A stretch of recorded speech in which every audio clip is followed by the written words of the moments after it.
G'day mates, my name's Uncle Nico and a warm welcome back to the Sleep Lay YouTube channel. In today's masterclass, we're diving into how to reduce CPAP leak rates, which will make your therapy quieter, more comfortable and more effective. All right, let's do it.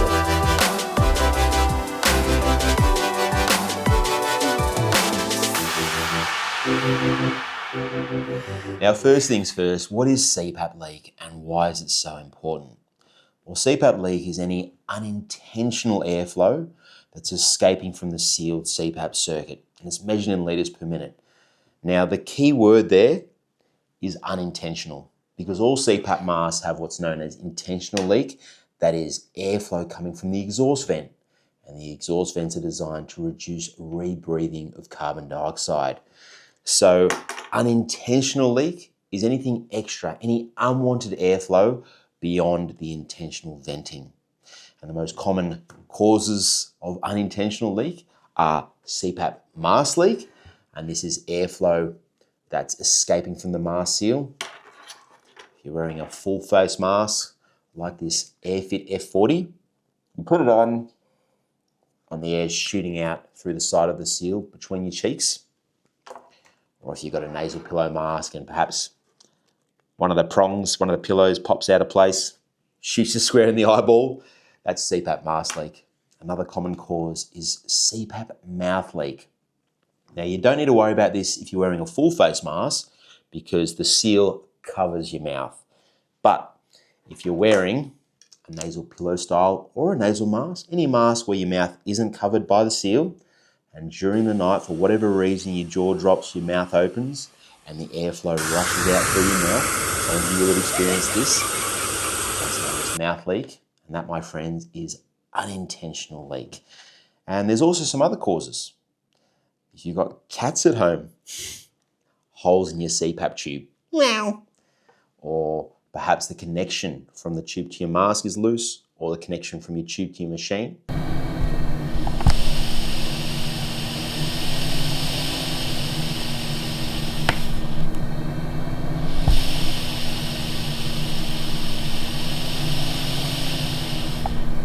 And also your humidifier chambers, when they click into place, they seal at the machine. There's another seal there, so that's another common cause. People, sometimes they push them in, but not quite hard enough. So there's some common causes of CPAP leak. So why is it so important to keep these leak rates low?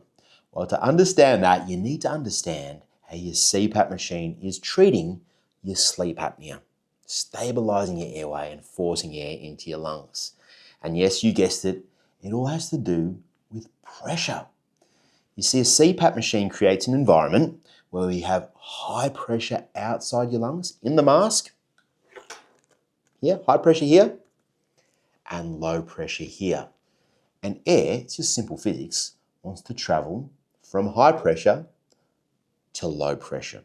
So it forces that air down into your lungs.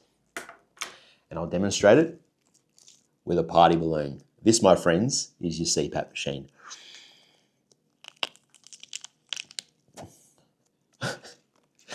A very, very challenging CPAP machine with no EPR, clearly. How about those weak lungs?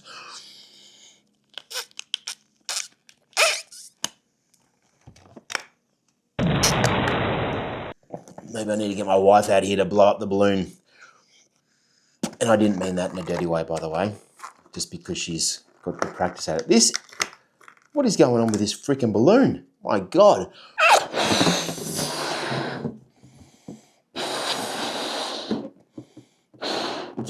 So, CPAP mask, lungs, and then why did the airflow shoot from here to here? Because of the pressure gradient. High pressure, low pressure. It's the same with a CPAP machine. But if we have mask leak or mouth leak or any leak,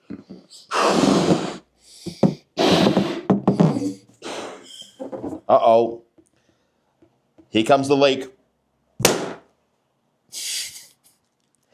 We get a pressure drop. All right, there's less air in the mask. We get a pressure drop, and that means there's less of a gradient. There's less air forcing down into our lungs. And CPAP therapy is twofold. Yes, we have the pressure, forcing air down into our lungs. However, we also have back pressure. So this is as you exhale, as you're forcing air out, because there's air trying to force its way in, that creates back pressure in your throat, which helps to stabilize the airway and stop it collapsing. That, my friends, is actually the most important part. It's not so much the inhalation pressure, the IPAP, that air rushing through, it's the back pressure. It's the EPAP. Right at the end of exhalation, just as you breathe out, right at the end, that's when your airway collapses. So if we have that back pressure and maintain that back pressure with a good seal, less airway collapse. And that, my friends, is why leak rates are so important, but there's just so much more. You see, once your leak rates go up, especially if you're using an automatic machine, it's much harder for the CPAP machine to fine-tune the pressure adjustments through the night because it's monitoring your breathing. However, if you have high leak rates, it's much harder to monitor your breathing to accurately adjust the pressure for your needs to maintain a nice stable airway, nice regular breathing. I'm going to show you this in a moment on Sleep HQ. And if you don't know, Sleep HQ is my CPAP charting and analytics platform, and we unlock all that wonderful data that's kept on your CPAP SD card. So with My Air, you see the summary data. It's about 10% of what's available on Sleep HQ. You get to see a whole profile, the full picture, fully uncensored. We show you more than what your doctor gets to see. So check it out and you can use it for free, sleephq.com. It's really easy to use. Just get your SD card, put it into an SD card reader, drag the files up to Sleep HQ, and you're good to go. All right, and this is the information you'll have available. All right, so this is AirSense 10, and we're going to scroll down here. So currently the apnea-hypopnea index, how many apneas and hypopneas this patient was having per hour, was 13.93, which is too high. But what you might not know about the AHI is it's a dramatic underestimation of the true AHI, what's going on with your breathing. And I'll show you that now as well. All right, so we'll scroll down here. Now this top chart here with this green line, this is the automatic pressure changing through the night. We have the pressure up the y-axis here, time along the x-axis, and you can see if I hover my cursor over the line, the pressure is changing. Now what's it changing in response to? The breathing chart. If your airway is collapsing, the machine will increase the pressure to force more air down into your lungs. And below that, we have the SpO2 trace. This is blood oxygen. And you can get this trace if you have a Sleep HQ O2 ring, which SleepPlay does stock. All right, really handy. And below that, we have the leak rates. All right, up the y-axis, how much leak? Liters per minute, 20 liters per minute, 30 liters per minute, 40 liters per minute, and then once again, time along the x-axis, 1 a.m., 1:30 a.m. and so on. So we can see the leak changing throughout the night. And now let's zoom in on the breathing trace because I want to show you the automatic pressure and what happens when you have too much leak. So I'll zoom in on the breathing and I'll show you what's going on here.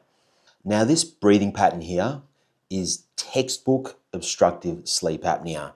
We have little shallow breaths followed by great big breaths.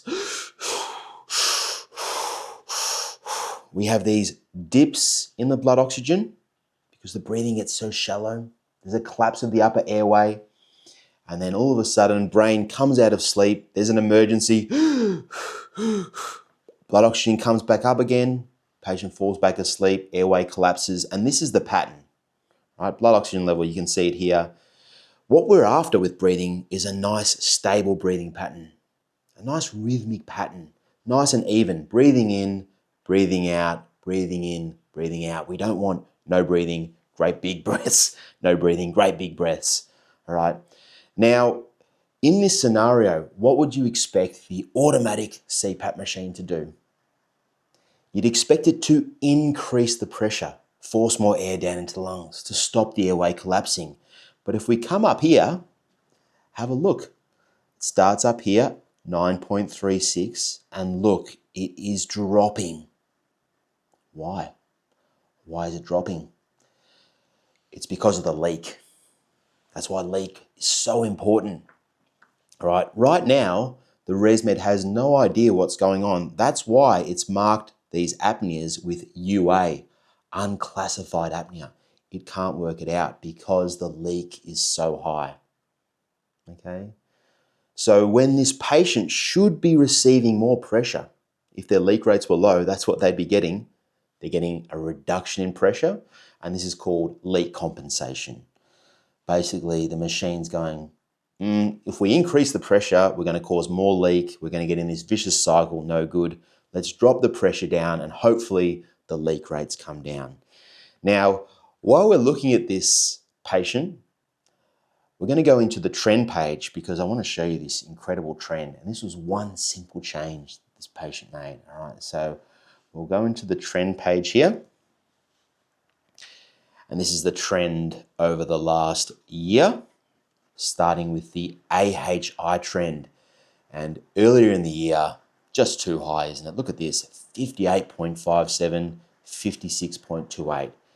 And it's too high because the leak rates are too high. That's what's causing this high AHI. So much air coming out the side of the mask, less pressure in the mask, and we're getting that airway collapse, like I said before. All right, we'll scroll down here and have a look at the leak rates. Here's the leak rate trending. Now it is slightly trending down, which is good, but still way too high. But if we come back up here, look at this. All of a sudden, he makes a change. He's making a lot of changes here. These are what we call journal flags. So with Sleep HQ, if you make a change to your therapy, you can add a journal flag to keep track of it. So sleeping alone, health factors, whatever you want. But he's made a change here, and then look, this is what we want. Look at the AHI now, 1.4, 0.15, 0.68. Most nights, less than 1 event per hour, when previously 56 events per hour. Crazy stuff.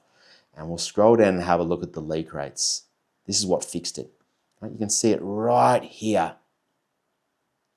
Okay, at this moment. Now the change he made was switching from a full face mask to a nasal mask. And later on in the video, I'm going to play you a clip from Dr. William Noah explaining why nasal masks are so superior if you can keep your mouth shut. But I'll give you a few tips on how you can keep your mouth shut. But if you can, you're much better off if you can switch to a nasal pillow style mask. This is a Solo here. This is a Nova Micro. Sorry, he had a brain fade there. This will be released in the US soon. This is your full face mask. This is an AirFit F40. Some of you need to wear a full face mask, I get that. But there's a lot of you watching right now who are wearing a full face mask, struggling with leak, and I tell you, you could be using one of these with a bit of practice and a few tips. So let's have a look at those individual days. So this one here is the 7th of May. All right, so we've got, here's the leak, a lot of leak. Look at the SpO2 trace, the blood oxygen, huge big drops in the blood oxygen. And if we scroll forward one day, full face to nasal pillow, have a look at the difference here. Here's the leak rates now. Look at this, it's most of the time it's on 0. Perfect. And then because of that, we've got an AHI of 0.57. 1 day later. Breathing, let's have a look at the breathing. See how nice and stable that is? Breathing in, breathing out, breathing in, breathing out. You could put a ruler across the top and bottom. That's what you're after. And look at the blood oxygen now. Nice and stable. All right, so improve the leak rates. Your therapy will improve dramatically. Every aspect. Noise, nose, throat, and mouth dryness. The water in your humidifier chamber will last longer. If you've got high leak rates, you're going to run through water very fast. You'll end up with a dry chamber 2 o'clock in the morning. All right, so that's why it's so important, guys. It really is. Now let's look at some really simple ways you can improve your leak rates and improve your therapy. And people ask me all the time, is there an acceptable level? What's a good number, Nick? Now, when it comes to ResMed, they'll say anything under 24 litres per minute is acceptable. Anything over 24 litres per minute is considered large leak. That's when leak compensation kicks in. The pressure starts dropping when it should be going up, and you run into a whole bunch of problems. But for me, it's not about that. It's about what's the best leak rates I can get for you. Not everyone's going to get down to 0. That's fine. But if your average is currently 20 and you try some of these tips and you get down to 10, it's a big win as far as I'm concerned. So here's some things you can do.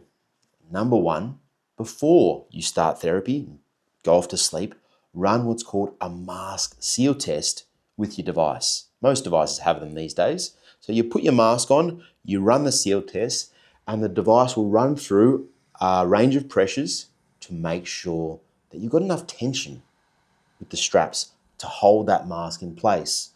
Because with most automatic CPAP machines, they start off nice and light, not much pressure at all. So you put it on, you're like, this is sealing great.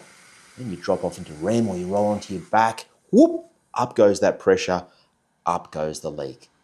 So that's tip number 1. And there's 10 tips today. So strap yourself in. Number 2, you should invest in a tube management device, such as a hose lift or even just a little tube clip like this. But the idea is to take the weight of this tube off the mask, because if that's pulling down, it's going to pull the mask down, okay? So with this little tube clip here, you can pick them up for a couple of bucks. Just clip it here, and then that's anchored. There's no more weight from the tube. Same if you've got a hose lift. Elevates the tube, stops the tangle. Really cool. Number 3, you know in your CPAP machine settings how you can go in and select a mask type, pillow, nasal, or full face? Always choose full face mask, even if you're using a pillow style or a nasal style. When you choose full face mask, it assumes you're wearing a full face, which you're not. However, because these masks have no resistance, it means the CPAP won't jack up the pressure and increase the velocity to counteract the drop in pressure. Getting confusing, I know, but just try it for yourself. Switch it to full face mask if you're using a pillow, if you're using a nasal, and you'll feel the air is more gentle. It's softer. Number 4, switching from a 15mm slimline tube to a 19mm standard tube. It's all about reducing that airflow velocity. So the larger the diameter of the tube, the lower the velocity, less chance of leaks. Number 5, once again, velocity. This here is what's called a VCOM, and it reduces that high inspiratory airflow. It's sort of a resistor, right? And you can stack these things up. However, it maintains the back pressure, the EPAP. So it stops the airway collapsing, but just reduces that high airflow. And with one VCOM in your device, it'll reduce the inhalation pressure by a couple of centimeters, but you can stack them. So you can have one more, and then you're coming down to the 3.5, 4 centimeters. Some people stack 3 of these if you get up to a higher pressure, right? But this is nice and cheap. You can pick them up on Sleep Lay, maybe $25, $30. Check it out, VCOM. I've done so many videos on VCOM now, and you'll hear from the inventor at the end of this video talking about pillow masks, so stick around for that. Number 6, clean and dry your skin. So simple. And if you're a man, just have a shave. I don't like telling men who love their beards to shave their beard and cut their beard off. You know, if it's that important to you, by all means keep it, and just try and use a pillow mask. Just trim up your nasal hair instead of pillow mask. But if you can, nice clean shave, and clean your skin with some witch hazel wipes. It removes all the oil, all the sweat, and then just dry it, and it's just like, boom, perfect. And also, obviously, clean the seal as well. So nice clean skin, nice clean seal will go a long way to reducing those mask leaks. If you're using a nasal pillow style mask or a nasal mask and you have a lot of leak, then it's likely going to be mouth leak. And in that case, grab yourself some kinesiology tape, some mouth tape. It's like fabric tape. And pucker your lips.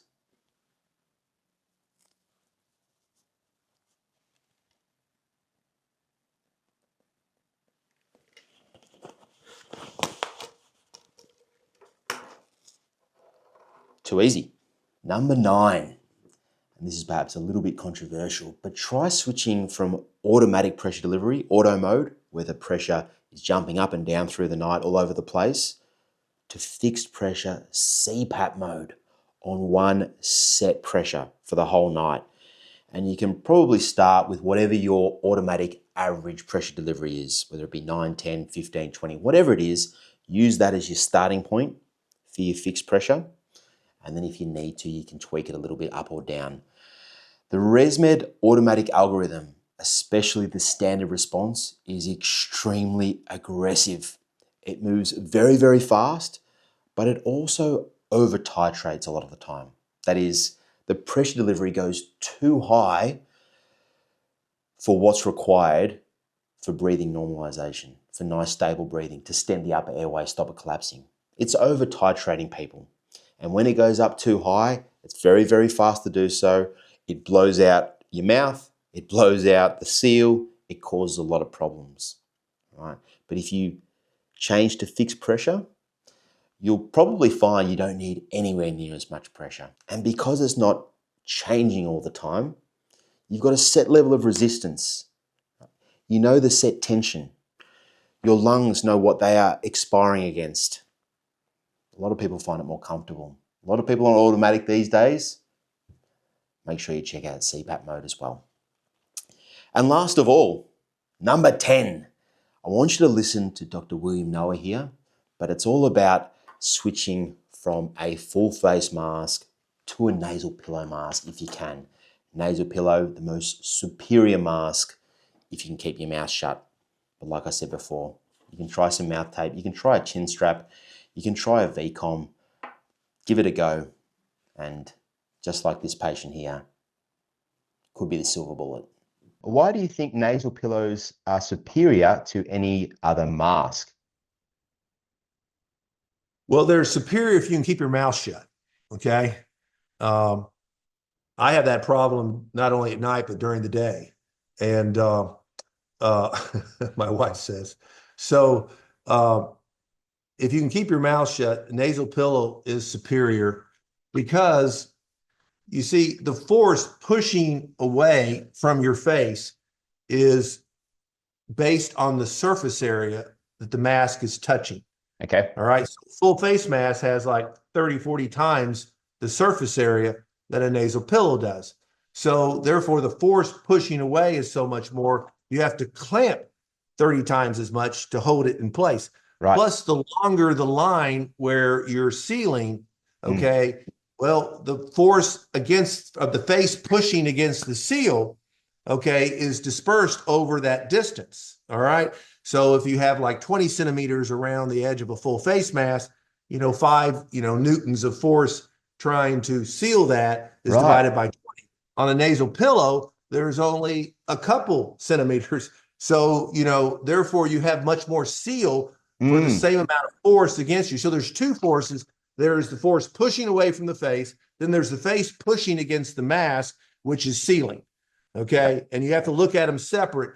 And a nasal pillow has the smallest of each. Plus, the nasal pillow is the vectors of the force in the cushion push out somewhat, not all away from the face like a nasal or full face. They're all pushing straight away from your face. Right. This one's pushing out against the nares. So the actual vectors help seal the mask. So that's why it is. And the other thing, I can go on about nasal pillows for a long time. Nasal pillows only pressurize inside the nose. So there's a pressure gradient in the anterior chamber compared to out in the room. Therefore, it's going to open up the airway. It's going to open that up like a Cottle test, when you pull outward. Where a nasal mask and a full face mask that covers the nose, well, the pressure on the inside of the nose is the same as the outside of the nose, so you don't get the dilatory effect. That's why only a nasal pillow and an under the nose have that effect. Now, a hybrid full face under the nose will have that effect too. And this is what people need to understand. And the reason nasal pillows fell out of favor is something called mask compensation algorithms that the manufacturers made, starting with Philips in 2009. And they put on there because engineers were thinking they're so smart because we've got to maintain inspiratory pressure because that is the idol. That is what treats sleep apnea. And a nasal pillow has all this resistance in it, like the end of a garden hose. See, because because of that narrow opening, there's a lot of resistance. So the inspiratory pressure coming in is going to get knocked down over that resistance. So they put compensation in. When you set the machine to nasal pillow on your mask setting, it's going to jack the inspiratory pressure up even higher, okay, to compensate. So you turn this, garden hose into a pressure washer. And so people can't tolerate nasal pillows. And what's brilliant is our friends, I have no evidence that they ever tested this on patient. And the ones who first did it have told me personally that, well, it was just engineering, Bill. We didn't have to test it. Well, yes, if you test it on patients, you would find that no one likes it. So on our machines, not only do we not use EPR for our patients, we set every machine to full face mask, because a full face mask has no resistance and therefore, or little resistance, therefore they're not going to up the pressure on the patient. Yep. And therefore it lowers the inspiratory pressure more. Now, the beauty of the nasal pillow also is that resistance helps you when you exhale. Because when you exhale, that resistance, you breathe out against it, it's going to create more pressure in your throat. And therefore, you're not going to need as much pressure for therapy. That's So why. someone who would need 10 with a full face might need 7 or 8 with a nasal pillow. It's crazy, isn't it? And the larger you are, where you have higher flow rate, higher expiratory flow, the more back pressure it will build, because it is a flow dependent pressure. So all those things have a lot of wearing. And so if you can, there's so many people who nasal pillows have saved them sinus surgery, because, they had a nasal mask, they couldn't breathe through their nose well enough, they're going to get operated on. And we use nasal pillows, and once, and that opened their nose and they didn't need the surgery. Me personally, I don't breathe through my nose during the day. That's hard to believe, as big as it is, but I really don't. But at night I put this thing on, and man, it's just wonderful. So nasal pillow under the nose.